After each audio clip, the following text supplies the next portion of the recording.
When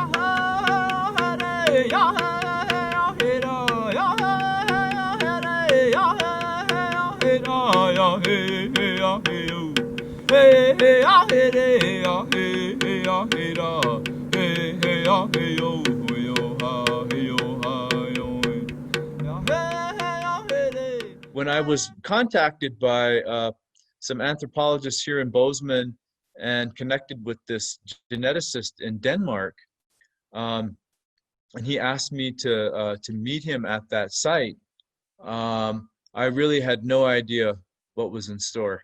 I mean, I literally had no clue. And when I got there and visited him that day, it was in September of 2013. And he immediately said, I don't know if you know this, but there was a child that was discovered here at this spot back in 1968. And when he said that to me, I kind of thought back, reflected in that article I read, and I thought, come to think of it, I do remember that now. Yeah, that's right. And he said, yeah, and we did a study on him. And I just thought, wow, that's, kind of a big deal, and then in the very next sentence, and we found out who he was. I was like, whoa, really? And he was like, yeah, and he's 100% Native American. And I tell you, it just, I don't know, just washed over me. I was sitting there thinking, I did not come here today expecting to hear that. I mean, and I very rarely in my life am I like speechless, but I honestly was like, and there the crazy mountains, I was looking at them right where that boy was buried. And I was thinking, those mountains are so sacred to the Crow people and to me and my family. And, I've prayed in them, I've fasted in them, and not knowing that, my ancient ancestor was right here in the ground all this time. And, by then had been disturbed, and so I just keep thinking, someday there's going to be a great movie, and I hopefully will write a book about it that will include it in there. There's just so much to talk about and think about with his discovery. I'll give you just a couple to kind of like sum things up here. But after I met with the geneticist, and we decided, along with Sarah Anzick, that we were going to rebury the boy, because I asked them to do that. They asked me what I thought about the study. I told them I thanked him. I said, I want to thank you, for what you've done, for the study that you've done, and for what we've been able to discover about this boy. But now I think you should put him back, because he's served, a great service to all of us here, and he deserves some respect. His parents deserve that respect. All of his living descendants deserve that boy to be respected in that way.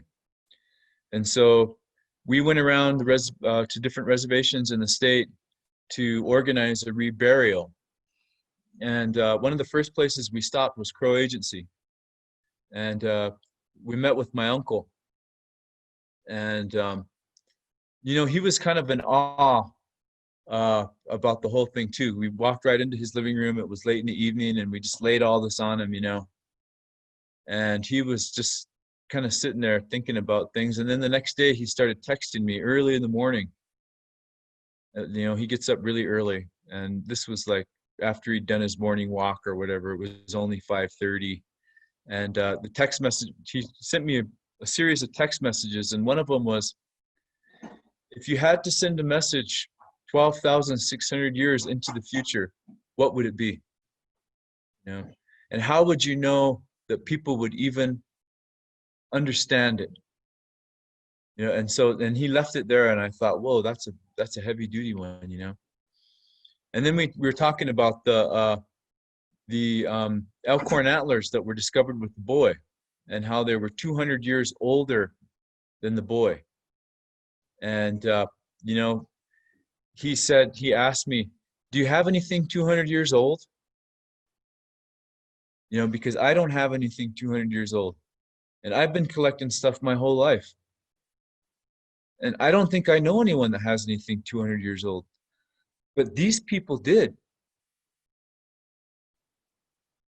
And that they would give it away like that. And, you know, the way they broke it ceremonially and put it into the grave. I mean, there was just so many things that he got me thinking about.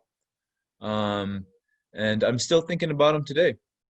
And probably will be for the rest of my life. And it's a great thing to think about because there's so much love involved with the way that boy was honored. He was buried. And I just feel like it's something we can all learn from.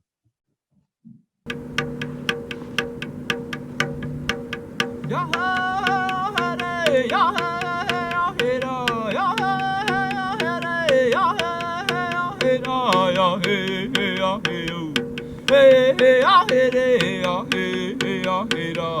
Hey, hey, ah, hey, oh.